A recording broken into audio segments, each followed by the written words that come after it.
Hello mga kaalaman, so welcome again sa ating panibagong vlog sa ngayong araw na ito. So meron tayo ngayong tinatampok na kumquat orange.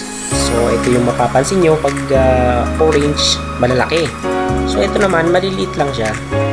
So if you're going to compare yung talagang orange, although orange ang pangalan niya, ay wala siyang actually ang hinog niya is wala siyang asim. So yung orange may asim, ito walang asim. So may tamis siya, hindi naman ganong katamis. Basta matamis lang, sakto lang yung tamis niya. At saka wala siyang walang asim as in. So masarap naman siya kung sa masarap. So mapapansin nyo ngayon ay ang dami niyang bunga. So ang dami niyang bulaklak pa, no? Ayan, so bali kakatapos lang ng ulan dito sa Manila. Ayan, so kaya nakita ko nang naglilinis ako ng water, ng tubig. So ayan, kita ko ang dami niyan na palang bunga. Ayan, bulaklak, marami din siya. And kung nagtatanong kayo kung ibinibenta din namin ito, syempre oo. So lahat ng mga halaman namin dito na tinatampok ko sa aking vlog, pero pwede po kayong bumili. Meron kaming available na na mga supply.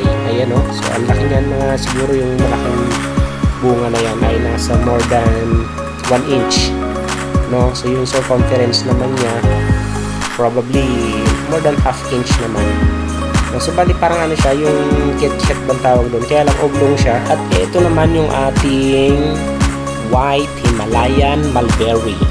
So kung makikita nyo mga halaman, lang niya, kakasibo lang ng mga bunga, no?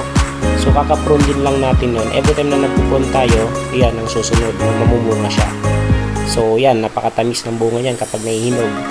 So yan, yung kung ikukumpara mo dun sa mga yung red Himalayan natin, yung red Himalayan talagang matamis, pure tamis lang siya.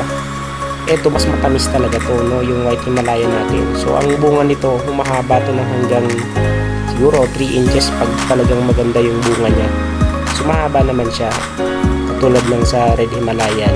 Pero kung red at saka itong white Himalayan, mas mahaba yung red.